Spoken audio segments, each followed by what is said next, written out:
Ya Ali Madad. Otherwise, write Abu Ali Missionary, wise number 510, recorded by Mehendi Momin at Sugarland, Texas. 18th of August 1988, Rising Airways Jamaat Khana of Calgary. اب جماعت کی بہت وقت کے بعد ملاقات کی ہے واپس. انشاءاللہ فیوچر کے اندر بھی آپ کی خدمت کرتا رہوں گا.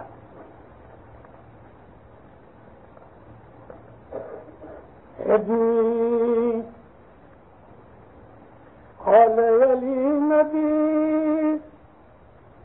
جینے رکھینے وجو جن کی دیچھے ستا پنسنی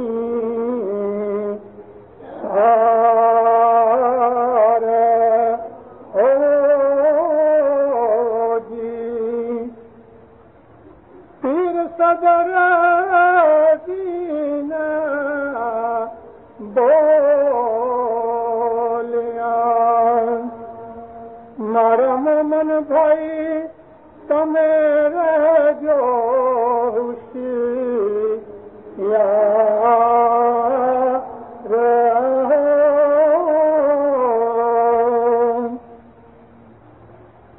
دودھ ماں دیکھو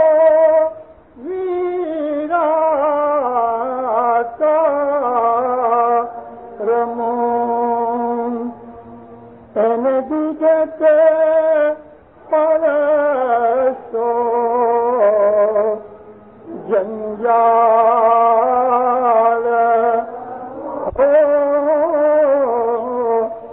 باغ دیکھو ویرا علی تنو سچے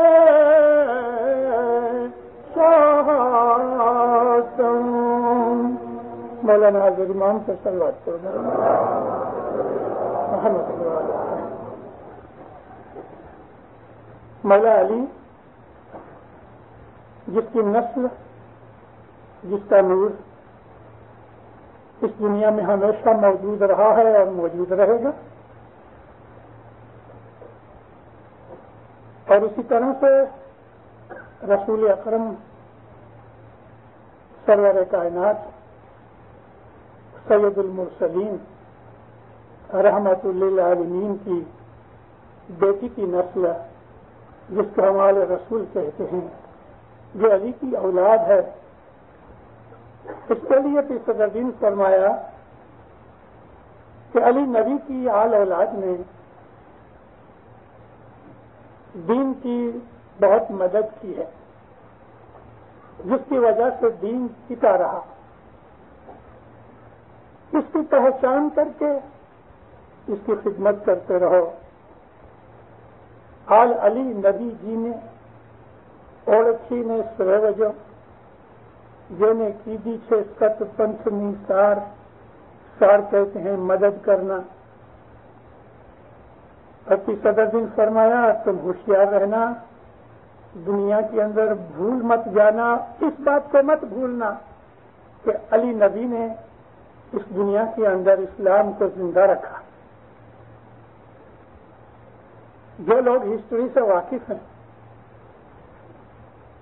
جو لوگ ہسٹری پڑھتے ہیں، اور ہر ایک اسماعیلی کے اوپر امام سلطان محمد شاہ نے فرمان کر کے یہ لازم قرار دیا کہ ہر ایک اسماعیلی بچے کو اپنی ہسٹری پڑھنی چاہیے. جب بہت برس تک یہ فرمان کیے تو 1932 کے اندر علی محمد جان محمد چنارا اسماعیلی پیپر کا ایڈیٹر تھے. مولا نے اس کو بنگلے بلا کے 5-10 کتابیں دی اور فرمایا دیکھو چنارا، یہ کتابیں بہت قیمتی ہیں، مجھے واپس دینا. یہ میں ریفرنس کے لیے دیتا ہوں کہ تم اپنے اماموں کی ہسٹری لکھو. تم نہیں لکھ سکتے تو مدد کر کے کسی کی لے کے لکھواؤ. 4 برس کی محنت کے بعد 1936 میں پہلی دفعہ ہمارے سب اماموں کی ہسٹری گجراتی اور اردو زبان کے اندر اکٹھی کی گئی اور اس کتاب کا نام رکھا نور المبین. بڑی عمر کے بہت سے لوگوں نے اپنے گھروں میں یہ چیز بسائی ہے. آج بھی کسی نہ کسی کے گھر میں نکل آئے.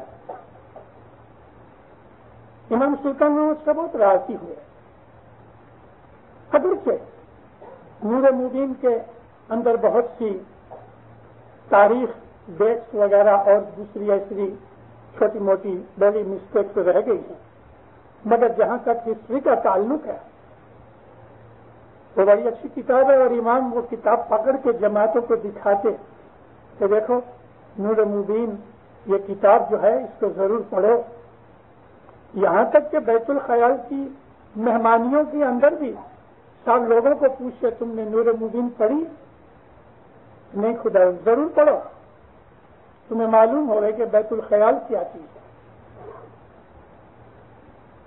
ہم اسماعیلیوں کے لٹریچر کے اندر اس بات کی خامی رہی کہ ہماری ہسٹری اچھی طرح اکٹھی نہ ہو سکی. خیر، اماموں نے ہمارے اسلام دین کی جو مدد کی ہے وہ سب لوگوں کو معلوم نہیں.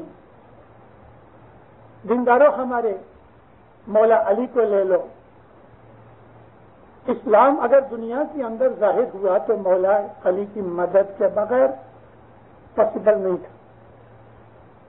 اکیلے رسول اللہ لڑ نہیں سکتے تھے، مگر علی نے اپنے اس جامع کی مدد کی.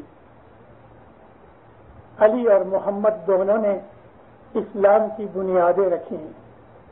اس زمانے کی ہسٹری تو بہت سے لوگوں کو پتہ بھی ہے اور اسکولوں کے اندر بچوں کو ہم سکھاتے بھی ہیں. علی نبی نے کتنے دکھ اٹھائے، کتنی تکلیفیں اٹھائیں، اسلام کو قائم کیا.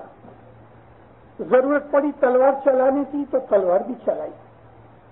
یہ زمانہ ایسا تھا نبی کے رشتہ دار ہی نبی کے دشمن تھے.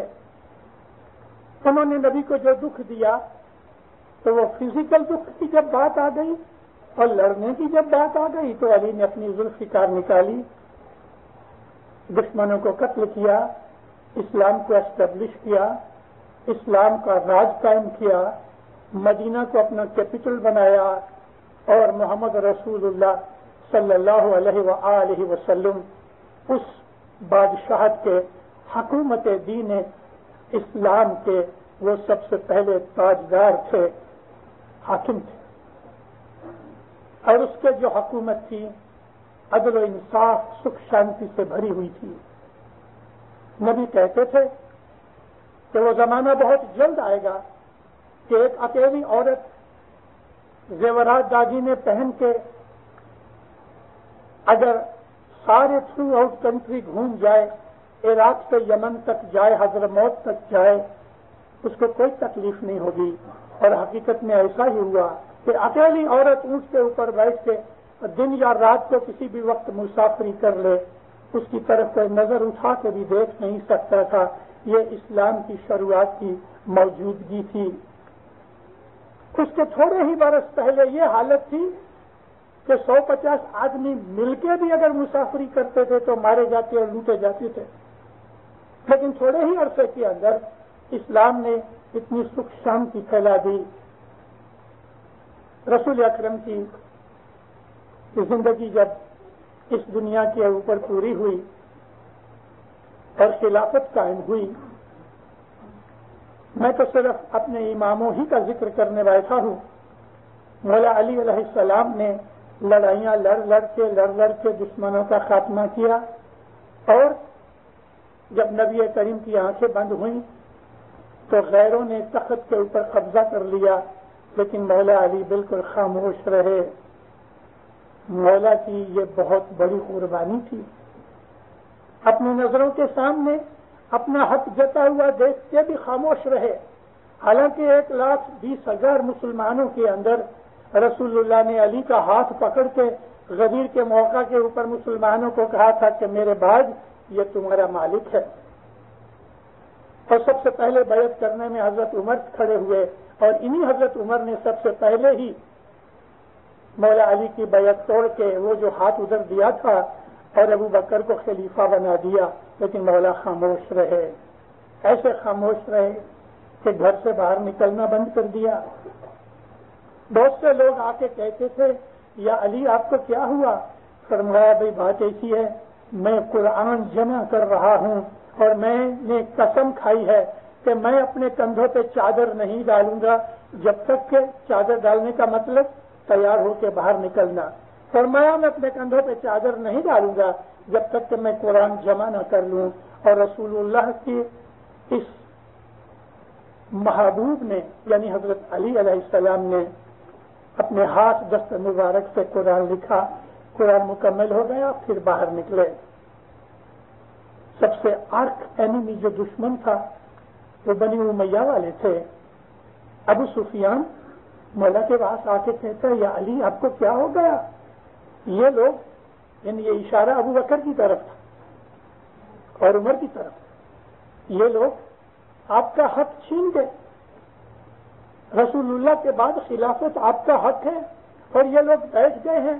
اے علی آپ مجھ کو حکم کرو، میں مدینے کی گلیوں کو اپنے آدمیوں سے بھر دوں اور آپ کو میں خلافت کے تخت پہ بچھا دوں۔ مولا علی ہنس پڑے، فرمایا اے ابو سفیان ابھی تک پرانی دشمنی تیرے دل میں سے مٹی نہیں، چلے جاؤ میرے پاس سے۔ تم مجھ کو ان کے خلاف لڑا کے اسلام کو آپس میں لڑا کے اسلام کو ختم کرنے کی نیت لے کے آئے تھے، نکل جاؤ میرے پاس سے۔ مولا نے بہت بڑی قربانی دی۔ یہ وہی ذوالفقار تھی کہ ہزار ہزار آدمیوں کے سامنے کبھی زمین کے نیچے نہیں پڑی، اور اسی ذوالفقار کو نیام میں بند کر کے مولا نے رکھ دیا اور اپنا حق مانگا بھی نہیں۔ اس لیے نہیں مانگا کہ اگر اس وقت مولا اپنا حق مانگتے یا کہتے کہ میرا اس کے اوپر حق ہے خلیفہ بننے کا تو اسلام مٹ جاتا۔ علی کے بیٹے کو دو۔ امام حسن نے جو علی کے بعد خلیفہ بنے، یہ دیکھ کر کے مسلمانوں کا خون خرابہ ہوگا، خلافت سے دستبرداری کر کے معاویہ کو دے دیا، مگر اس شرط سے کہ معاویہ کے بعد خلافت واپس ابو ہاشم میں بنی ہاشم میں لوٹ آوے، لیکن معاویہ نے دگا دیا اور معاویہ کے بیٹے یزید نے امام حسین کو قتل کیا۔ علی نے خلافت نہ مانگی اور خاموش رہے، تلوار بند رکھ دی۔ حسین نے تلوار باہر نکالی۔ علی کے وقت ایسا زمانہ تھا، حسین کے وقت یہ زمانہ آیا کہ اگر حسین یزید کی خلافت کو مان لیتے تو اسلام مٹ جاتا، کیونکہ وہ فاسق و فاجر تھا، شرابی تھا، بے ایمان تھا۔ اس نے مدینے کو آگ لگائی، نبی کریم کی مسجد کے اوپر قبر کے اوپر گھوڑے باندھے اور خانہ کعبہ کو آگ لگا کے جلا دیا۔ امام حسین علیہ السلام نے اس کی خلافت قبول نہ کی اور مولا نے ابو بکر عمر عثمان تینوں کی خلافت قبول کر لی اسلام بچانے کے۔ ہمارے اماموں کو دنیاوی جاہ و جلالت کا کوئی شوق نہیں۔ امام حسین نے اس طرح قربانی کی، اپنے بال بچے قتل کروائے۔ امام زین العابدین نے دعائیں مانگ مانگ کر، عبادت کر کر کے، سجدے کر کر کے اسلام کے گناہوں کو معاف کرایا، مسلمانوں کو آپس میں یکجا رکھا، یہاں تک کہ امام زین العابدین کا نام پڑ گیا امام الساجدین، سجدہ کرنے والوں کا امام۔ امام محمد باقر کا زمانہ آیا، انہوں نے ایک دارل حکمت کھول معاف کرنا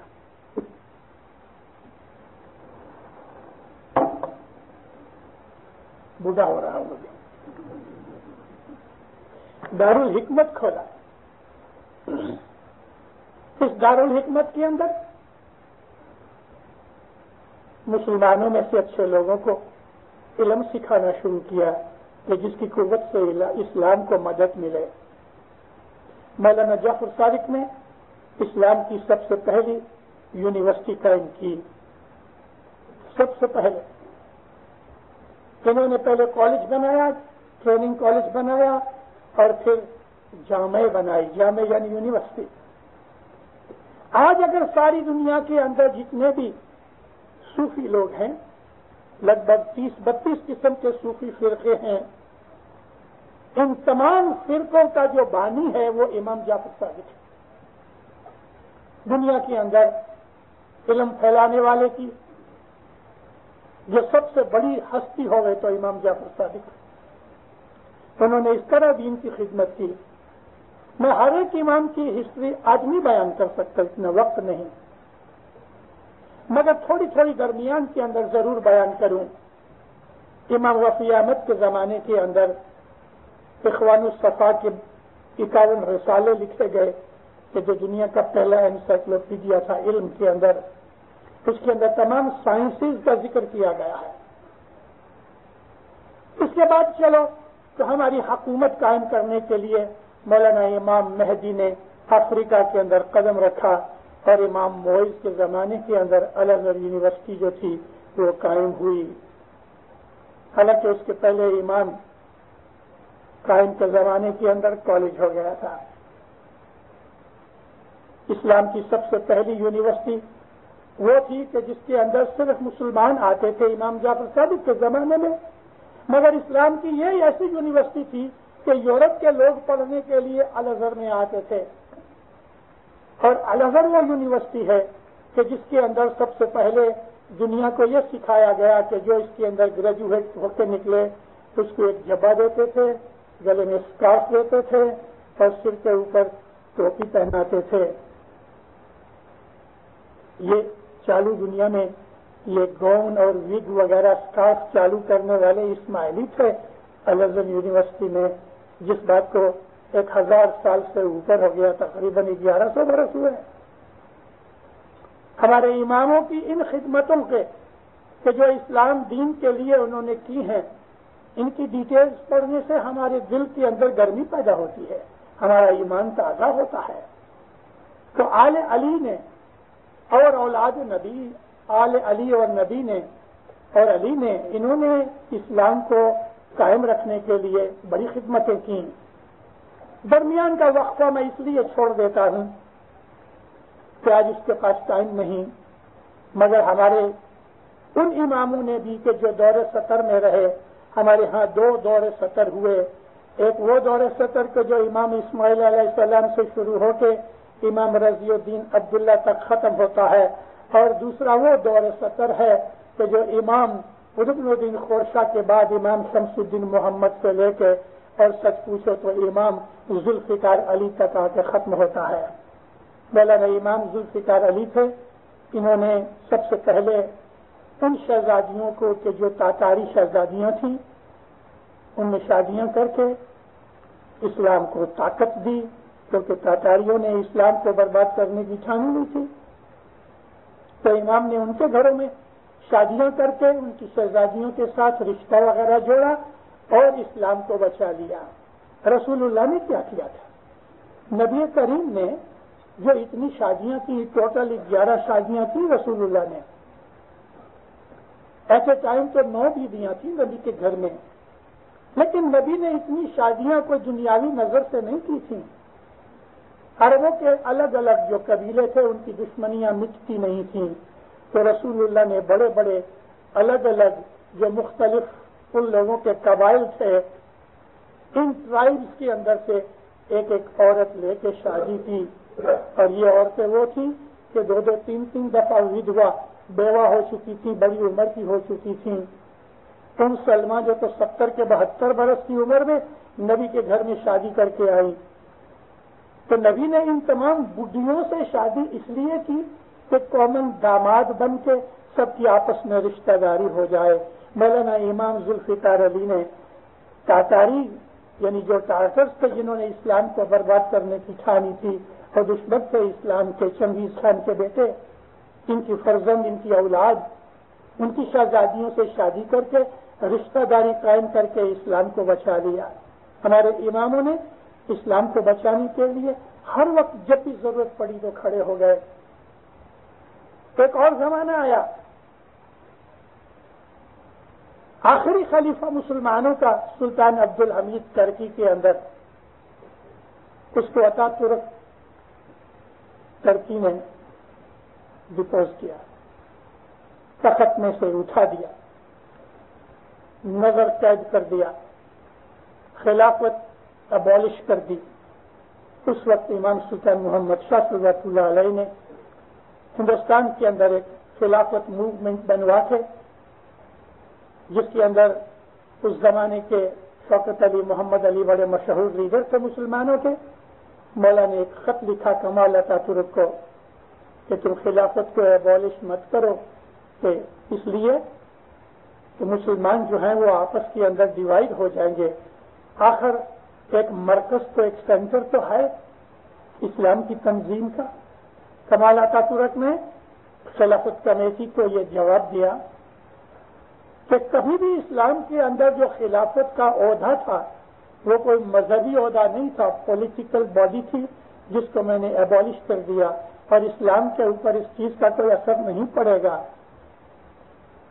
اور جب ترکی کے اوپر تکلیف آ گئی تو امام سلطان محمد شاہ نے برٹش گورنمنٹ کو بھی چیلنج کر دیا کہ اگر ضرورت پڑے گی تو میں برٹش کے سامنے ترکی کی فیور میں لڑوں گا، اور اپنی لاکھوں کروڑوں روپے بلکہ پاؤنڈ کی مدد کر کے ترکی کو بچا لیا۔ یہ بھی ایک بہت بڑی ہسٹری کا پیج ہے کہ جس کے لیے ڈیٹیلز بہت ضرورت کی چیزیں ہیں، اگر آج وقت نہیں۔ 1903 کے اندر مولانا امام سلطان محمد شاہ کی عمر اس وقت تقریباً 26 برس کی عمر تھی۔ اس عمر کے اندر امام نے سارے ہندوستان کے جتنے بھی مسلمان لیڈرز تھے ان لوگوں کو خط لکھا اور دعوت نامہ بھیجا کہ ایک سارے مسلمانوں کی ایک کانفرنس بلائی جائے۔ برٹش راج تھا اس وقت، اور مسلمان تھوڑا ہی 50 برس پہلے ہی اپنا راج گنوا چکے تھے۔ مسلمانوں کا آخری جو بادشاہ تھا وہ ظفر تھا۔ ظفر کو انہوں نے پکڑ کے رنگون کے جیل میں قید کر دیا برٹش نے۔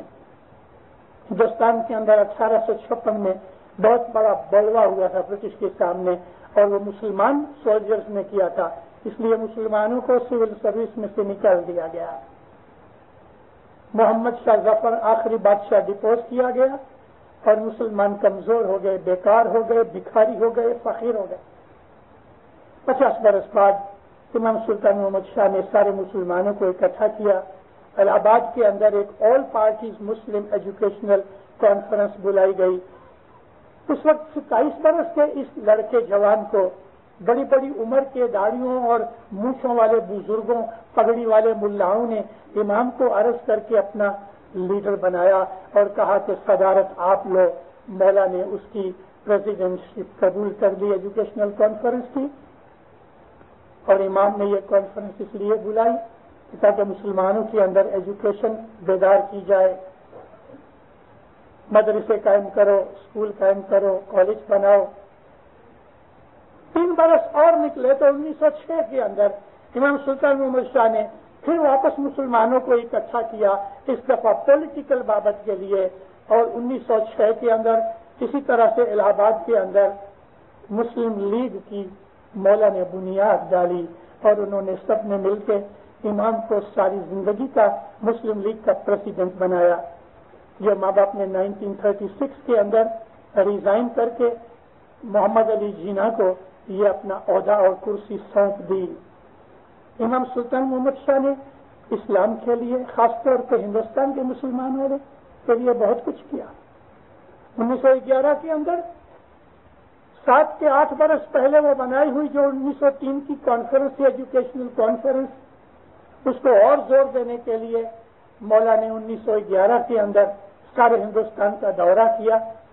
مسلمان بڑے بڑے لوگوں کے گھروں میں جا کے ان کو چندہ کے لیے کہا کہ تم فنڈ دو تاکہ علی گڑھ کے اندر جو اینگلو عربک کالج ہے اس کو ہم علی گڑھ مسلم یونیورسٹی بنائیں، اور علی گڑھ مسلم یونیورسٹی بنی۔ اس یونیورسٹی کے اندر فیوچر میں آنے والے پاکستان بنانے والے لیڈرز پیدا ہوئے جنہوں نے اس یونیورسٹی میں ایجوکیشن لی۔ یہ لیڈرز پاکستان میں آئے، مگر پاکستان بننے سے پہلے بھی جو لیڈرز تھے، یہ سر ظفر اللہ خان، سر محمد شفیع، سر سکندر حیات خان، سر فیروز خانون، سر ضیاء الدین احمد، سر محمد شفیع جس کا نام لیا، اس کا ایک اور بھائی تھا محمد رفیع۔ یہ سب ہندوستان کے بڑے بڑے لیڈرز میں سے 75% لیڈرز علی گڑھ یونیورسٹی نے پیدا کیے۔ ان میں سے بہت سے ایسے تھے جو غریب تھے، جیسے کہ سر محمد شفیع یا سر ظفر اللہ خان، تو ان کے لیے امام سلطان محمد شاہ نے ان کو اسکالرشپ دے کے پڑھایا ہے۔ سر ضیاء الدین احمد جو تھا وہ تو کالج جانے سے پہلے بھی امام سلطان محمد شاہ کے وظیفے کے اوپر پڑھتا رہا۔ اس طرح امام نے مسلمانوں کی مدد کر کے ایجوکیشنلی، پولیٹیکلی اور ان کو گائیڈ کر کے ان کو یہ تیار کیا کہ نیکسٹ 50 ایئرز کے اندر ایک اسلامی حکومت بن گئی جس کا آج پاکستان نام ہے۔ امام کو نام کی، مشہوری کی یا اس کی کریڈٹ کی کوئی پرواہ نہیں، کیونکہ دین اسلام کا مالک یہ ہے، علی نبی ہے۔ علی نبی کے گھر میں قرآن اترا، علی نبی نے اسلام کو اسٹیبلش کیا، اور علی نبی کا ہی نور ہے، ان کی اولاد آج دنیا کے اندر اسلام کی فکر کر رہی ہے اور کسی کو نہیں۔ اور وہ زمانہ بہت نزدیک آئے گا۔ 50 برس کی عمر کے اوپر والے شاید وہ زمانہ نہ دیکھ سکیں، مگر جو 10، 15، 30 برس کی عمر کے بچے ہیں انشاءاللہ وہ زمانہ یہ دیکھیں گے تو ہندوستان نہیں، پاکستان نہیں، مڈل ایسٹ نہیں، بلکہ ساری دنیا کے اندر اسلام ایک بہت بڑی قوت اور طاقت کے طور پہ دنیا میں گنا جائے گا ود ان نیکسٹ 50 ایئرس انشاءاللہ۔ اور امام اس کے لیے کوششیں کر رہے ہیں کہ ساری دنیا کے مسلمانوں کو اکٹھا کر رہا ہو۔ حضرت امام کی کوششیں مائنیوٹ اور سٹل ہیں، اس کا پروپیگنڈا اس وقت دنیا میں اتنا نہیں ہو سکتا، اس کی ضرورت بھی نہیں، ابھی موقع نہیں ہے، لیکن امام جس چال سے چل رہے ہیں وہ چال سمجھنے والے بہت مدبر، بہت ایجوکیٹڈ، ہائی کلاس جو دماغ رکھنے والے ہیں وہی اس چیز میں سے کچھ سمجھ سکتے ہیں۔ حضرت امام نے اسلامک آرکیٹیکچر کو جگانے کے لیے ایک پاؤں اٹھایا، اسٹیپ لیا۔ آہستہ آہستہ آہستہ آج وہ دنیا میں اتنا مشہور ہو گیا کہ چائنا تک کے اندر بھی جا کے امام زمان نے ان لوگوں کو انعام دیے کہ جنہوں نے اسلامک آرکیٹیکچر کے اندر کچھ نہ کچھ خدمت کی۔ موروکو گئے صاحب، ترکی گئے، ماں باپ چائنا گئے، اور دنیا کے بہت سے ملکوں میں گھومے، آپ پڑھتے تو رہتے ہی ہیں۔ بھلا آرکیٹیکچر کو جگانے کی ضرورت کیا تھی؟ آرکیٹیکچر تو یہ بلڈنگیں بنانے وغیرہ کے کام میں آتا ہے، نہیں، اس کے اندر ایک نام رکھا، اسلامک آرکیٹیکچر۔ آرکیٹیکچر کا نام نہیں ہے، اسلام کا نام اندر ہے۔ اور حقیقت میں مسلمانوں نے بنی امیہ، بنی عباسیوں کے زمانے کے اندر مسلمانوں نے آرکیٹیکچر کو ایک نئی جان دی کہ جو بہت سی چیزیں یورپ نے ان سے سیکھی۔ میں نے آپ کو عرض کی دینداروں کہ اسپین، پورچوگل اور پرٹیکولرلی فرانس کے لوگ لڑکے پڑھنے کے لیے ادھر الازہر میں آیا کرتے تھے۔ اس طرح سے امام نے آج یہ ایک طرف آرکیٹیکچر شروع کیا۔ تھرڈ ورلڈ کنٹریز کے اندر امام نے ان لوگوں کی زندگیوں کو اچھا بنانے کے لیے، ان کی صحت و طاقت کو بنانے کے لیے، ان کے دماغ کھل سکے اس کے لیے، اور فیوچر جنریشنز اچھی بن سکے اس کے لیے پروگرامز بنائے۔ ایک طرف مولانا حاضر امام اپنے پروگرام بنا رہے ہیں کہ جس کا چرچا بہت کم ہوتا ہے، لیکن اس سے بھی چھپی ہوئی حالت کے اندر پرنس صدرالدین اپنے اندر کام کر رہے ہیں. تھرڈ ورلڈ کنٹریز کے اندر وہ ایسا چھپی ریچ سے کام کر رہے ہیں کہ جس کا لوگوں کو ابھی تک پتا بھی نہیں ہے. ان لوگوں کو پیسے کی ضرورت نہیں. حضرت امام کو کوئی پیسے کی بات نہیں, پرنس صدرالدین کو کوئی پیسے کی بات نہیں, ان کو نامنا کی بات بھی نہیں, اپنی ان کو کوئی عزت و افزائی کی بھی ضرورت نہیں. وہ تو اسلام کی خاطر کر رہے ہیں, اور اسلام کی خاطر اس کے ساتھ ساتھ تمام نوع انسانی کے لیے, مین کائنڈ کے لیے, ہیومینٹی کے لیے کر رہے ہیں کہ جو اسلام کا حقیقت کے اندر سب سے بڑا پرنسپل ہے وہ ہیومینٹی ہے. رسول اکرم کی حدیث جب ہم پڑھتے ہیں تو ہمارے سامنے یہ حقیقت ظاہر ہوتی ہے. نبی کریم صرف مسلمانوں کے نبی نہیں, خدا تعالیٰ نے ان کو سارے عالموں کے لیے رحمت بنا کے بھیجا ہے. ہندو ہوئے, مسلمان ہوئے, مجوسی ہوئے, یہودی ہوئے, کوئی بھی ہوئے, رسول اکرم ساری دنیا کے لیے, تمام مین کائنڈ کے لیے ہیں. اسی طرح سے جو امام بھی ہے, اگر کہ ہم مرید اس کے ہو کے اس کو اپنا امام کہتے ہیں, مگر وہ صرف ہمارے ہی لیے نہیں ہے, ساری دنیا کے لیے ہے. مولانا سلطان محمد شاہ 1940 میں جب ہندوستان آئے, فروری کا مہینہ تھا, لڑائی کا زمانہ تھا, ایئر کی سروس وغیرہ بہت ڈینجرس تھی. مولا کو بامبے سے کراچی جانا تھا. میں ایک آدھ دفعہ اس کا ذکر کر چکا ہوں آج میں. تو مولا بھارتی کا چھوٹی سی کارگو اسٹیمر تھی, بھارتیہ, اس کے اندر بیٹھ کے بامبے سے کراچی گئے. 3 سے 4 دن لگے, حالانکہ 8 سے 10 گھنٹے کا راستہ اگر اسٹریٹ جائیں. دوارکا ایک چھوٹی سی پورٹ ہے کاچی آباد میں. اس دوارکا پورٹ کے اوپر کیپٹن نے صاحب کو عرض کی کہ مجھے ادھر تھوڑا کارگو لینا ہے, تو میں 6-8 گھنٹے ادھر ٹھہروں گا, اور اپنے نامدار کو شہر دیکھنا ہے تو میں بندوبست کر دوں. تو ماں باپ نے کہا اچھا. ایک ماجی حسین علی جویری صاحب تھے اور کیپٹن مجید خان صاحب تھے. صاحب کے کیپٹن نے, اسٹیمر کے کیپٹن نے بندوبست کیا, سب کے لیے گاڑی آئی. ماں باپ گاؤں دیکھنے گئے. دوارکا کرشن کے زمانے کا ایک شہر ہے. ایک زمانے کے اندر اس کی بڑی گلوری تھی, اب تو وہ خراب ہو گیا. ٹیکسی والے کو پوچھا ادھر اچھی اچھی چیزیں پرانی دیکھنے کی کون سی ہیں؟ تو کہتا ہے سرکار ادھر ایک کرشن کا مندر ہے بہت مشہور, بہت پرانا, اس کو دیکھنے کے لیے بہت لوگ آتے ہیں. اچھا لے چلو. لے گئے.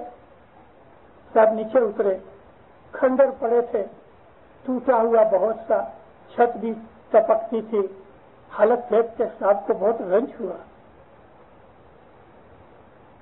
وہ جو پروہت تھا ادھر کا, جو دیکھ ریکھ رکھنے والا, وہ ہاتھ جوڑ کے سامنے آیا.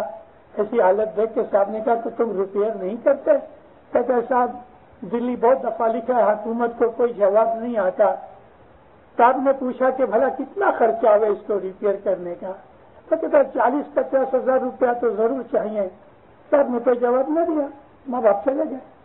کراچی جا کے صاحب نے سینٹرل گورنمنٹ دلی کے اندر حکم, ان کو ایک خط لکھا اور کہا کہ میں 50,000 روپے دیتا ہوں, دوارکا کے مندر کو ریپیئر کراؤ. ولبھ بھائی پٹیل تھے اس وقت. اس نے ماں باپ کی بہت تعریف کی, بہت اچھی طرح سے گریٹیچیوڈ والا خط لکھا کہ ایک مسلمان ہو کے بھی آپ نے ہندو کے ایک مندر کو ریپیئر کرایا. مسلمان کے ہندو, سکھ کے عیسائی, پارسی کے یہودی, ایون کافر, مگر انسان ہیں. ہمارے اماموں نے انسانیت کی بہت خدمتیں کی, بڑی بھلائیاں کی ہیں. آج 1 یا 2 یا 3 واعظوں کے اندر میں آپ کو ساری ہسٹری تو بیان نہیں کر سکتا. پرنس صدرالدین نامدار نے تھوڑے برس پہلے ہندوستان کی گورنمنٹ کو 1 کروڑ روپیہ دیا. ایک چھوٹی سی انگیٹھی ڈیولپ کرنے کے لیے, جو ڈیولپ ہو گئی. چھوٹا اسٹوو کہ جس کے اندر صرف مٹھی بھر کوئلے ڈالو تو 6-8 گھنٹے تک وہ تپی رہے, یعنی کہ 1/10 فیول کے اوپر وہ کام کرے 1/10 10ویں حصے کے اوپر. اور انہوں نے اس میں اپنی آرزو ظاہر کی کہ جہاں بھی 500 کی آبادی سے کم والے گاؤں ہے یہ انگیٹھیاں ان کو میری طرف سے ایک فیملی کو مفت دو. کنگ صدر الدین نے حال ہی میں تھوڑا اور پیسہ دیا ہے کہ ہندوستان کے اندر جہاں سورج بہت تپتا ہے وہاں سن کے سورج کی شعاؤں سے گرم ہونے والی انگیٹھیاں اور اسٹوو بنایا جائے. اس طرح ہمیں بہت سی چیزوں کا پتہ نہیں لگتا، لیکن یہ علی نبی کی جو اولاد ہے وہ ہمیشہ سے بنی نوع انسان کے لیے خدمتیں کرتے رہے ہیں. ہمارے یہ حاضر امام یہ جامع آپ کے سامنے ہے. دیکھو تو اس وقت امام ہمارا کیا کر رہا ہے. اس کے باپ داداؤں نے تو بہت کچھ کیا. مولانا حضرت امام جب تخت نشین ہوئے ول پڑھی گئی امام سلطان محمد شاہ کی، مولا کی بیعت ہو گئی. لارڈز والوں نے مولا کو ایک آدمی بھیج کے پوچھوایا، کیونکہ امام سلطان محمد شاہ کی ساری ملکت اور جو بھی امامت وغیرہ کی جو انسٹیٹیوٹ سب مولا کو ملی نا، اور ماں باپ کے سب سے بڑے فائنانس کو ارینج مینج کرنے والے ہیں وہ لارڈز والے ہیں. سلطان محمد شاہ کی ول بھی لارڈز میں پڑی تھی.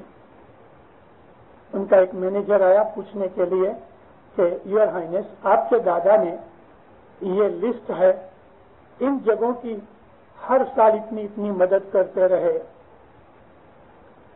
ارے ہندوؤں کی بنارس یونیورسٹی کو 1926 سے امام سلطان محمد شاہ پیسے دیتے آئے ہر سال. پنڈت مدن موہن مالوی نے یہ یونیورسٹی کھڑی کی علی گڑھ مسلم یونیورسٹی کے سامنے جواب دینے کہ یہ مسلم یونیورسٹی ہے تو یہ ہندو یونیورسٹی، جو کہ ابھی برٹش نے انڈیا کی گورنمنٹ نے یہ دونوں نام نکال دیا. علی گڑھ کا مسلم نام نکال دیا، بنارس کا ہندو نام نکال دیا. تو پنڈت مدن موہن مالوی صاحب کے پاس آیا چندہ لینے کے لیے. تو سلطان محمد شاہ پوچھتے ہیں کہ پنڈت جی کتنے پیسے چاہیے، کیا امید رکھی ہے؟ کہتے صاحب آپ 25,000 روپیہ دو گے تو میں خوش ہو جاؤں گا. فرمایا 25 نہیں دوں گا. تو کہتا کچھ کم دو. سر نے ہنس کے کہا 51,000 دیتا ہوں، 51,000. اور جب تک تمہاری یونیورسٹی یہ رہے گی یہ پیسہ میرا ملتا رہے گا. آج تک ملتا ہے. تو لارڈز نے جب صاحب کو پوچھا کہ صاحب یہ اتنی بڑی لسٹ ہے یہ سب کا پیسہ چالو رہے گا؟ فرمایا چالو رہے. میرے دادا نے اور میرے باپ نے جہاں جہاں بھی فلانتھروپک کام کیے ہیں اور ان لوگوں کے یہ وظیفے اور ان لوگوں کے لیے جو اسکالرشپ باندھے ہیں وہ چالو رہے. اب اس کے علاوہ حضرت امام اور کیا کر رہے ہیں؟ ہر قوم کے بہت سے لوگ ہیں جو اسماعیلی نہیں ہیں، جو مسلمان بھی نہیں ہیں، ان کو امام کی طرف سے بہتوں کو مدد ملتی. بہت ایسی چیزیں ہیں کہ جو میں آپ کو ظاہر کر بھی نہیں سکتا. لیکن دنیا کے ایک کونے سے لے کے دوسرے کونے تک اس مولا کے علی کے اور محمد کے گھرانے کی سخاوتیں جاری ہیں. آج ہندوستان کے اندر، پاکستان کے اندر امام کے بہت سے کام کاج جاری ہیں. ان کام کاج کو دیکھ کے اور لوگوں کے دلوں کے اندر جو امام کی طرف سے محبت پیدا ہو رہی ہے، یعنی میں جنرل پبلک کی بات کرتا ہوں، تو بہت سے پاکستان کے ملاؤں نے گورنمنٹ کو اس طرح کے خط لکھے کہ آغا خان نارتھ پاکستان کے اندر پگ پسارے کر رہا ہے اور اپنی حکومت بنانا چاہتا ہے. حضرت امام کو حکومت کی کوئی ضرورت نہیں. تو کبھی کسی ایک چھوٹے سے راج کا ایک چھوٹی سی جگہ کا حاکم بن جائے گا تو ماں باپ کی پوزیشن لمیٹڈ ہو جائے گی. حضرت امام کو راج نہیں چاہیے. وہ راج کرے گا، اس جامع میں نہیں کرے تو کسی فیوچر جامع میں کرے گا، مگر ضرور کرے گا. اسماعیلیوں کا راج ہوگا اور وہ راج اسماعیلی نام سے نہیں ہوگا، مسلم راج ہوگا. مسلمانوں کے نام سے نہیں ہوگا، ہیومینٹی کے نام سے ہوگا. وہ زمانہ نزدیک ہے. نزدیک سے یہ 5-10 برس نہیں، 100-125 سال باقی ہیں. تو جب ساری دنیا کے اندر ایک ہی حکومت ہوگی، ساری دنیا کی یہ سب حکومتیں مٹ جائیں گی. ایک حکومت ہوگی، ایک حاکم ہوگا، ایک رولر ہوگا، ایک سکہ چلے گا، پاسپورٹ کی ضرورت نہیں رہے گی، دنیا میں کرائم نہیں ہوگا، گناہ نہیں ہوئیں گے، جرم نہیں ہوئیں گے، کوئی چوری نہیں کرے گا، کوئی ڈاکہ نہیں ڈالے گا، کچھ نہیں ہوگا، اور وہ ہمارے ہی اماموں کی نسل میں سے ہوگا۔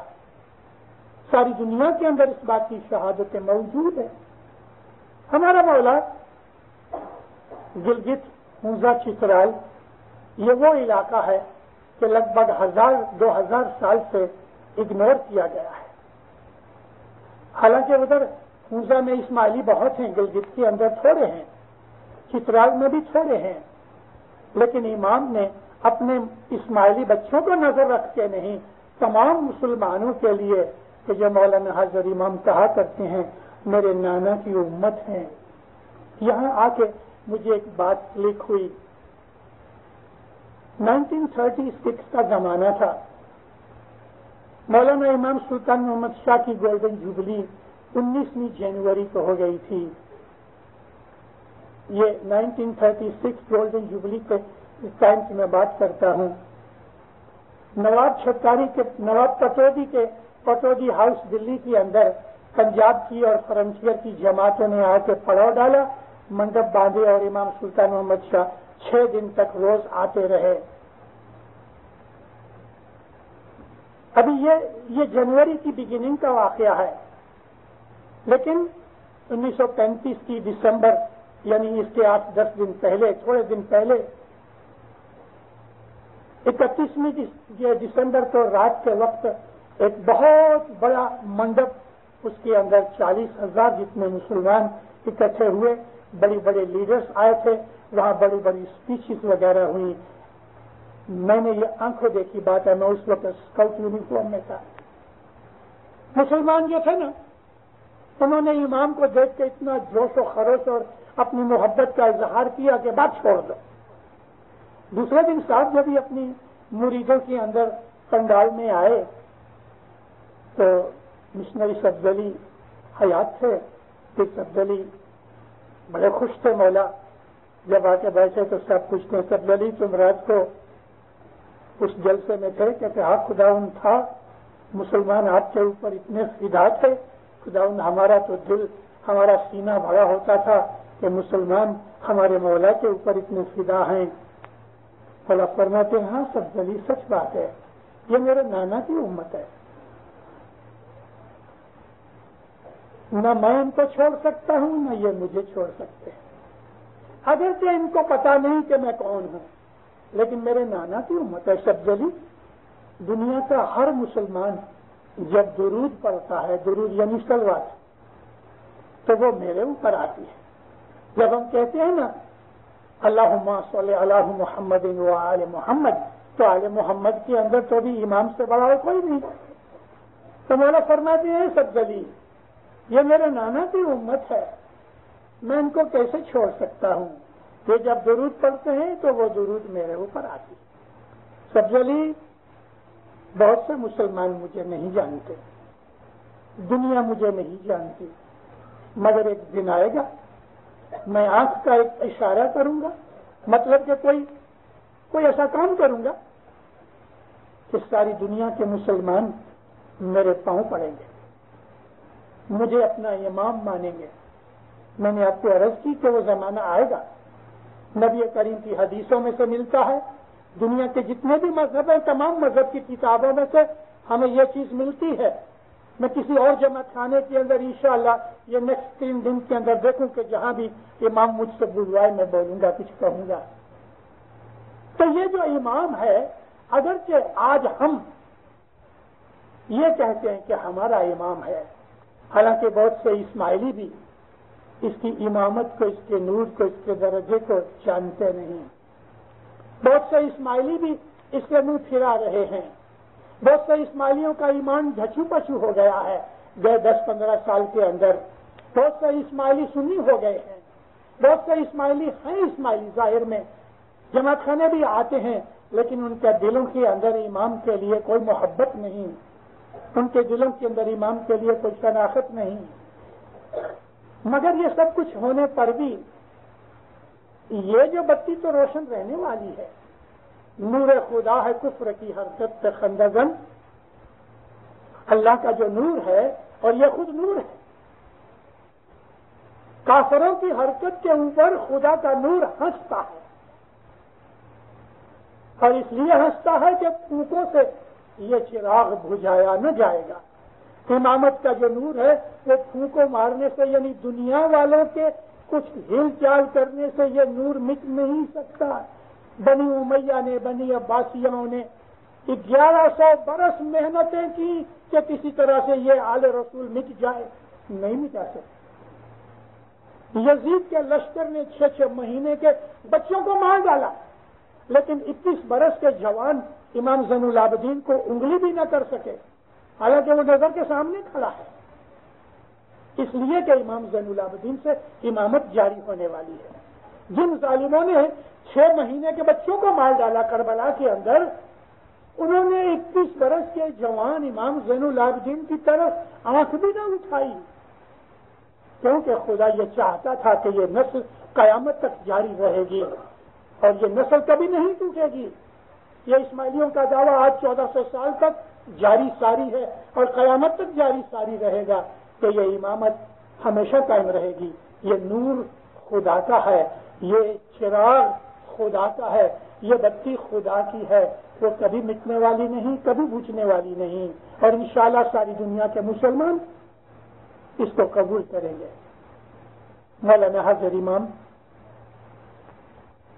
اسلام کی کون سی جگہوں کے اوپر کیا چیز کی کب ضرورت پڑے وہ بہتر جانتا ہے، بہتر جانتا ہے۔ آرکیٹیکچر الگ الگ ملکوں کے اندر اس نے شروع کیا۔ مولا نے سب سے پہلے پاکستان کے اندر ایک ہسپتال بنانے کی اسکیم بنائی، اس کے لیے بہت برس لگے۔ ایوب خان جب پریزیڈنٹ تھا تو اس نے اپنے مولانا حاضر امام کو اپنے بنگلے کے بازو میں ہی ایک بہت بڑا پلاٹ نذرانے کے طور پہ، گفٹ کے طور پہ دیا، کہتے سرکار آپ یہاں ایک بنگلہ بناؤ۔ مولا نے قبول کیا اسلام آباد کے اندر۔ پھر اس نے کہا کہ میری ایک خواہش یہ ہے کہ آپ یہ جو ہسپتال کی اسکیم بناتے ہیں کراچی کی بجائے آپ اسلام آباد میں بناؤ۔ مولا فرمایا کہ میں اپنی قوم کو پوچھ کے دیکھوں گا۔ دیکھو امام جو ہے وہ کبھی کبھی ڈپلومیٹ بھی ہوتا ہے، میں اپنی قوم کو پوچھ کے دیکھوں گا۔ تو قوم کو پوچھنے کے اندر تو ایسا کام ہوا کہ ایوب خان صاحب اڑ گئے اور بھٹو بیٹھ گئے۔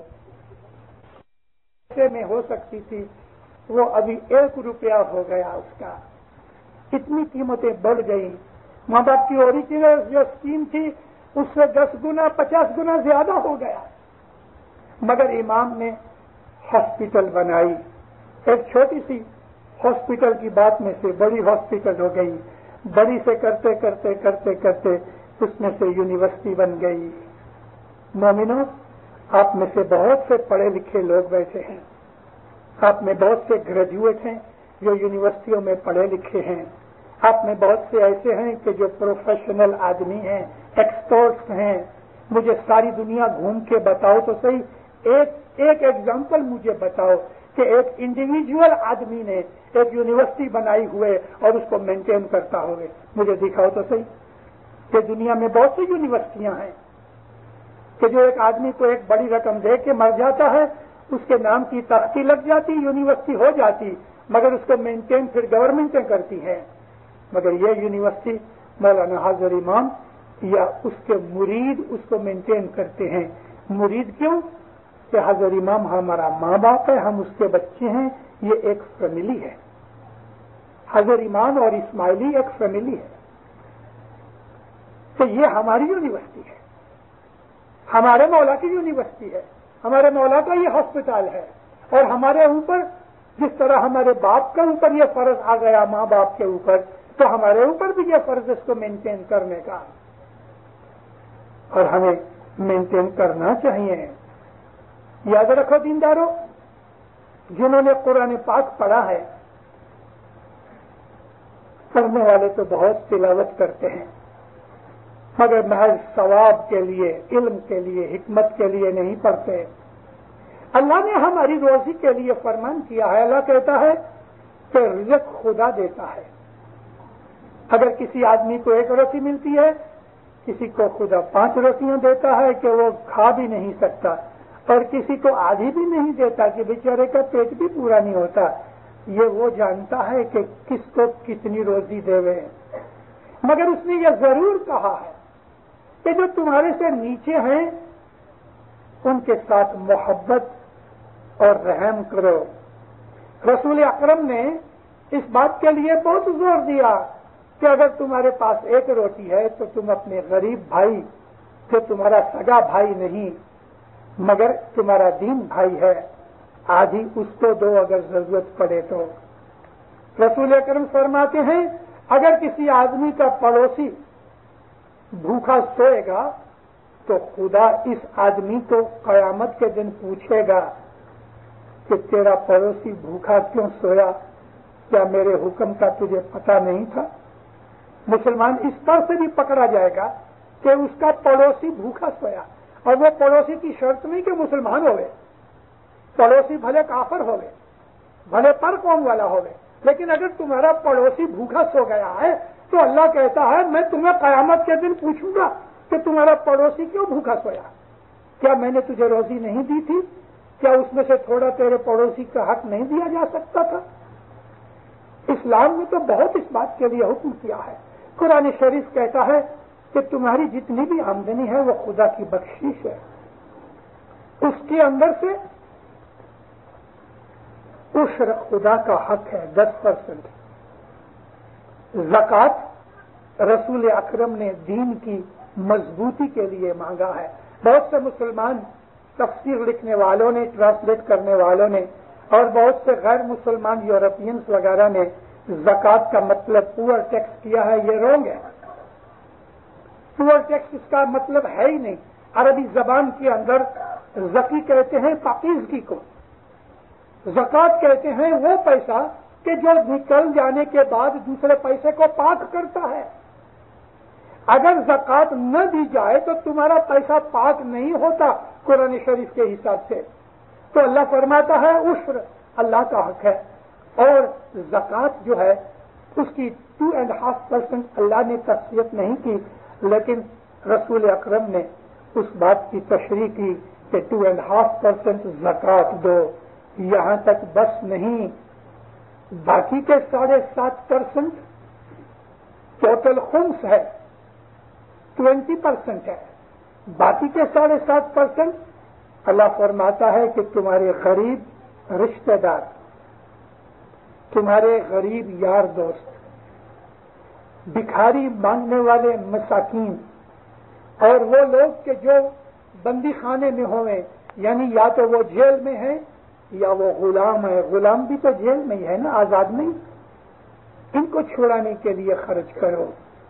ہر ایک مسلمان کے اوپر 7.5% 10 دینے کے بعد 10 کے 10% اور 2.5%، جس کو ہم 12.5% 1/8 کہتے ہیں، اس کو دے دینے کے بعد 7.5% ہمارے اوپر اللہ رسول نے لازم رکھا ہے کہ یہ 7.5% تم خیرات اور ان چیزوں کے اندر جہاں مدد مل سکے، غریبوں کو، بھکاریوں کو، بیماروں کو، بڈھوں کو، ناطاقتواروں کو، اس طرح سے یہ خرچ اس میں کرو. ہر ایک کے اوپر یہ لازم ہے. یہ سارا پیسہ خدا دیتا ہے، اور خاص طور پہ پیسے والوں کے اوپر اللہ تعالیٰ نے زیادہ بوجھ لگایا ہے. آپ کی یہ کالگری کی 5,500 ہزار کی جماعت میں میرا خیال ہے 900 کے قریب فیملیاں ہیں. 900 ہوئے، 1000 ہوئے، 800 ہوئے، لیکن ان 800-900 فیملیوں کے اندر شاید 2-4% بھی نہیں، شاید اس سے بھی کم کہ جو بالکل نادار، مفلس اور غریب ہوئے. مجھے لگتا نہیں، معلوم نہیں ہے، میں انسان ہوں، مسٹیک بھی کرتا ہوں، لیکن میں آتا جاتا ہوں جماعتوں میں. میں 58 سال سے گھومتا ہوں. میں جماعت کو دیکھ کے بہت سی چیزیں سمجھتا ہوں. آپ کی جماعت ماشاءاللہ بڑی اچھی ہے.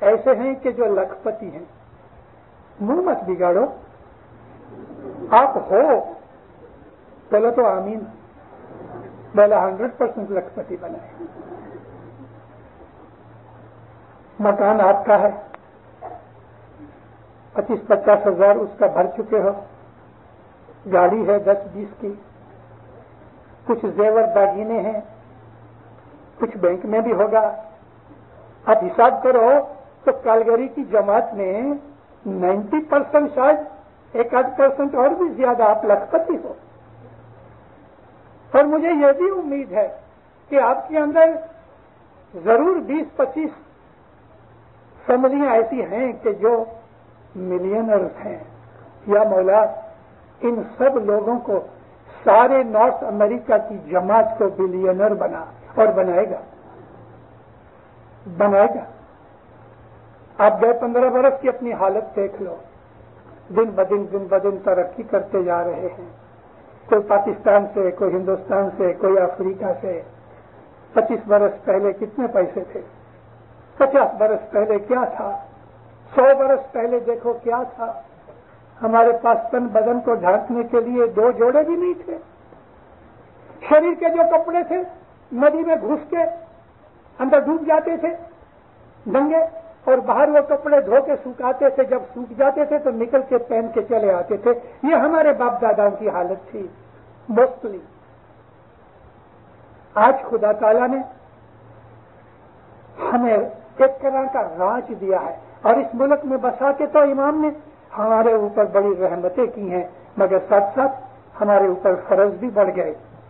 جب بچے ہوتے ہیں یعنی چھوٹے ہوتے ہیں، غریب ہوتے ہیں، بچوں اور غریبوں کو میں آپس کے اندر مناسبت دے رہا ہوں، کمپیئر کر رہا ہوں کہ جو بچے ہوتے ہیں ان کے اوپر کوئی جوخمداری نہیں. یہ بڑوں کے اوپر جوخمداری ہے، محنت کرے، کماوے اور ان کو کھلاوے. اسی طرح سے جو غریب ہیں ان کو مینٹین کرنا پیسے والوں کا حق ہے.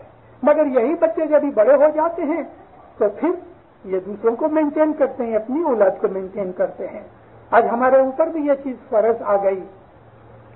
ہمارے ہاں بعض ایسے لوگ ہیں جب کوئی فنڈ ریز کرنا ہوتا ہے، کوئی فاڑا کرنا ہوتا ہے تو وہ لوگ کہتے ہیں کیا یار تم واپس کھڑے ہو گئے، واپس آ گئے ہو.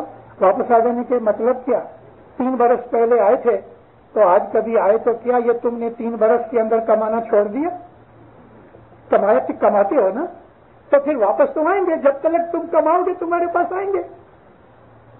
اور یاد رکھو یہ جو پیسہ ہے اس میں سے جب امام کے مکھ مبارک سے نکلی ہوئی آسیسیں اور دعائیں پاؤ گے تو اس کا آپ کو پھر پتہ لگے گا.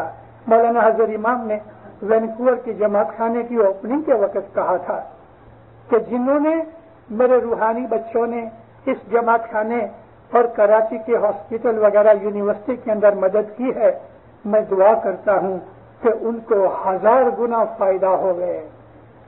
1000 گنا. کبھی آپ نے 1000 دیا ہوا ہے تو ملین کی آشا ضرور رکھو، اور ملے گی، ضرور ملے گی. ایک کن نام صاحبہ جی کر دیجیے جی، ایک کن نام صاحبہ جی کر دیجیے، پلاتر سوالات لیجیے جی. ایک کن کہتے ہیں چاول کے ایک دانے کو، گیہوں کے ایک دانے کو، باجری کے ایک دانے کو. کبھی تم نے ایک کن ایک دانہ دیا ہے تو تم کو 1.25 لاکھ ملیں گے، اور ملیں گے. ہمارے باپ دادا کی غربت آپ کو معلوم نہیں. وہ لوگ جو افریقہ سے آئے ہیں ان کو پوچھو کہ جنگلوں کے اندر ان کے باپ داداؤں نے چھوٹی چھوٹی دکانیں رکھی. بہت دفعہ کئی آدمیوں کو شیر کھا گیا. تو زمانے کے اندر جنگلی جانور بہت تھے، سانپ کاٹ جاتے تھے، چور لوگ لوٹ جاتے تھے، ہاتھی آ کے گھر ڈھہ کے چلے جاتے تھے. ہمارے باپ داداؤں نے افریقہ میں، خاص طور پہ افریقہ میں بڑی تکلیفیں اٹھائی ہیں، مگر امام نے ان کو بھیجا تھا اور افریقہ والے دن بدن ہرے ہوتے رہے.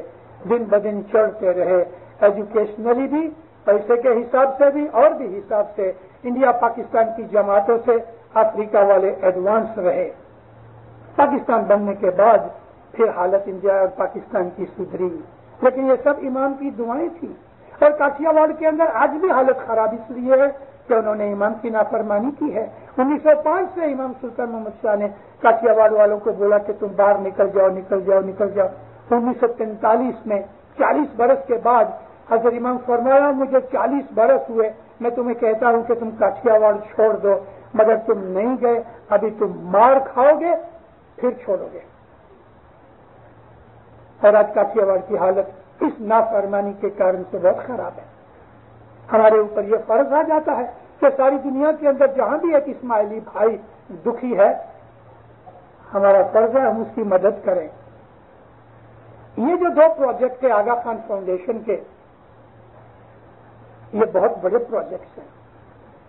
آغا خان فاؤنڈیشن آج کیا ہے اور آج سے 20 برس پہلے کیا تھی دینداروں، وہ میں جانتا ہوں. تھوڑے سے وہ لوگ ہیں کہ جو لیڈر اس کے اندر پڑے ہیں انہیں پتا ہوگا. لیکن آج سے 20 برس کے بعد آغا خان فاؤنڈیشن کیا ہوگی، اس کی بھی ویژن امام نے دی ہوئی ہے. یہ آغا خان فاؤنڈیشن ہمارے لیے بیت المال ہے اور بیت المال بنے گا. بہت سی ایسی چیزیں ہیں کہ جو آپ جماعت کو پتا نہیں ہے کہ آغا خان فاؤنڈیشن کیا کر رہی ہے. آغا خان فاؤنڈیشن بیت المال کی طرح ہے، اس کی مدد کرنا ہمارے لیے فرض ہے. آج یہ سیدھا کمپنی ہے اور یونائٹڈ نیشنز والے اور یونیسیف والے ان لوگوں کو کوئی پروجیکٹ کسی تھرڈ ورلڈ کنٹری میں کرنا ہے تو آغا خان فاؤنڈیشن کو پیسہ دیتے ہیں کہ آپ اپنے پیسے میں یہ پیسہ شامل کر کے یہ اس کے اندر لگاؤ. کیوں کہ جب سیدھا والے یا یونیسیف والے یا اور ایجنسیاں ہیں یونائٹڈ نیشنز کی، جب وہ کہیں پیسہ خرچ کرتی ہیں تو وہ پیسہ جو ہوتا ہے آدھا پیسہ لوگ کھیسے میں ڈال دیتے ہیں. آغا خان فاؤنڈیشن کے اندر جو ٹاپ گریڈ کے لوگ ہیں اس کے اندر مور دین 50% آنریری ہیں، 1 سینٹ بھی لیتے نہیں. یہ بھی پیسے بچتے ہیں، ایماندار ہیں. اور اس طرح نہیں کہ جس طرح سے کہ افریقہ کی کسی کنٹری کو کبھی ایک کنٹری نے تھوڑا سا مانو کہ 50,000 ٹن اناج دے دیا، تو اناج دیا ہے غریبوں کے لیے، مگر غریبوں کو تو اناج ملتا ہی نہیں کیونکہ وہ اناج باہر بھیج دیا جاتا ہے. آغا خان فاؤنڈیشن دنیا کے اندر رسپیکٹ کی نظر سے دیکھی جاتی ہے اور ایک وہ زمانہ آئے گا کہ دنیا کی بڑی جو 3 سب سے بڑی پرٹیکولرلی ویسٹرن کنٹریز کے اندر جو 3 بڑی فاؤنڈیشنز ہیں، فورڈ فاؤنڈیشن ہے، راکفیلر فاؤنڈیشن ہے، کارنیگی فاؤنڈیشن ہے، ان میں سے ایک فاؤنڈیشن اپنے پیسے آغا خان فاؤنڈیشن کی معرفت سے کبھی کبھی یوٹیلائز کرنے کے لیے دیتے ہیں. اور ایک وہ زمانہ آئے گا دینداروں کہ آغا خان فاؤنڈیشن انشاءاللہ ساری دنیا کی سب سے بڑی مدد کرنے والی فلانتھروپک یہ فاؤنڈیشن ہوگی. اس فاؤنڈیشن کی مدد کرنا ہمارا فرض ہے. جماعت میں نے آپ کو عرض کی کہ 900 فیملیز ہیں. ان 900 فیملیز کے اندر 1000 سے $1200 در مہینے انڈیویجول آورک ہے جو کام کرتے ہیں. کبھی آپ $3,000 سے $4,000 3-4 برس کی مدت تک کے لیے، یعنی برس کے $1,000 2 مہینے کے کتنے ہوئے؟ $80 ہوئے. 3 یا 4 یا 5 برس آپ کی خوشی کی بات ہے. میں پرٹیکولرلی یہ پیسہ مانگنے کے لیے عرض نہیں کر رہا. میرا تو یہ کام ہے کہ اسماعیلی دین، اسلام اور امام ان سب کو ملا کے انہوں نے کیا کام کیا اور جماعت کے اوپر کیا اثر ہوا اس کی بات کر رہا ہوں. کہ کبھی ہم مہینے کے $50 بھی دے دیں تو $600 برس کے ہوتے ہیں. 5 برس تک کبھی ہم نے یہ دیے تو $3,000 آغا خان یونیورسٹی کو یا ہاسپٹل کو ملتے ہیں. اس یونیورسٹی کے اندر آپ کے پیسے میں سے کوئی آدمی اچھا ہو کے پڑھ لکھ کے باہر نکلا تو قیامت تک جب تک اس کی نسل دنیا میں رہے گی آپ کو ثواب ملتا رہے گا. آپ کے پیسے دیے ہوئے سے اگر ہاسپٹل میں کوئی بیمار اچھا ہو گیا، تندرست ہو گیا تو اس کی دعاؤں کے اندر آپ بھی شامل ہو، اگرچہ اسے پتا نہیں کہ مجھے پیسہ کس نے دیا، آپ کو پتا نہیں کہ میرا پیسہ کہاں خرچ ہوا، لیکن خدا تعالیٰ کے دربار کے اندر سب کچھ معلوم ہے۔ تو دینداروں، یہ ایک بہت بڑی چیز ہے۔